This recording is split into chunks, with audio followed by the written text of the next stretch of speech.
अनीता के परिवार में उसके माता पिता और एक भाई रहते थे जो सब एक साथ रहते थे। अनीता बहुत ही शांत और अच्छे विचारों वाली लड़की थी। उसके पड़ोस में एक लड़का रहता था, दीपक। दीपक भी बहुत ही अच्छा लड़का था। दीपक के माता पिता किराए के घर में रहते थे। अनीता को दीपक पसंद था और मन ही मन प्यार भी करती थी।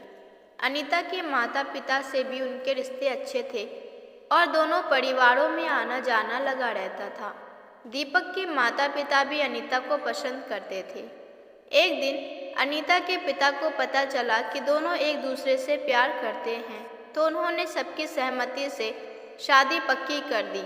मन ही मन अनीता बहुत खुश हुई थी। उसे उसका प्यार जो मिल रहा था। अनीता की खुशी खुशी शादी हो गई। अनीता और दीपक बहुत खुश थे। दोनों ने अपनी नई जिंदगी की शुरुआत बहुत अच्छे से किया। फिर दीपक को दूसरे शहर में नौकरी हो गई और सारे परिवार के साथ दीपक दिल्ली में रहने चला गया। सब कुछ ठीक चल रहा था। ये क्या, अनीता जिस दीपक से प्यार करती थी, अब वो दीपक एकदम बदल चुका था। एक दिन दीपक अनीता के घर जाता है और अनीता को वहाँ छोड़कर चला जाता है। कुछ दिन बीत जाते हैं लेकिन दीपक अनीता को लेने नहीं जाता है। दीपक ने अनीता के माँ बाप से कुछ रुपयों की मांग की। अनीता के पिता को लगा कि शायद उसके दामाद को पैसों की ज़रूरत होगी, इसलिए उसके पिता ने जैसे तैसे बड़ी मुश्किल से 3 लाख रुपए का इंतजाम किया। फिर दीपक अनीता को साथ ले गया, लेकिन धीरे धीरे हालात बिगड़ने लगा। कुछ दिन के बाद फिर से दीपक ने अनीता को उसके मायके छोड़ दिया और फिर कुछ रुपए की मांग किया।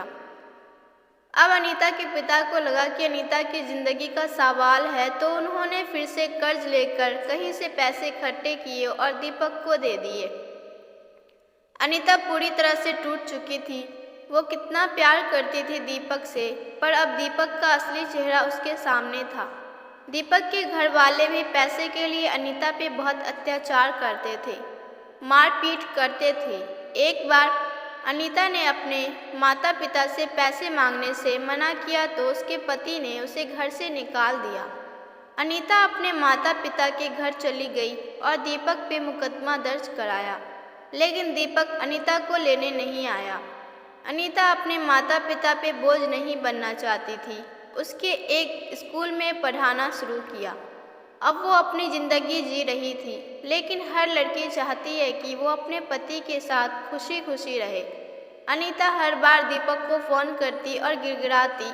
उसने दीपक को माफ़ भी करने का फ़ैसला ले लिया था, लेकिन दीपक नहीं मानता था। अनीता दीपक से अब भी प्यार करती थी। एक दिन अनीता शाम को घर आ रही थी, तभी उसके दीपक का फ़ोन किया और बोली, मैं तुमसे बहुत प्यार करती हूँ, मुझे अपने साथ ले चलो, हम अपनी ज़िंदगी का नए तरीके से शुरुआत करेंगे। लेकिन दीपक नहीं माना और बुरा भला कहने लगा। उस दिन अनीता को बहुत ठेस लगा।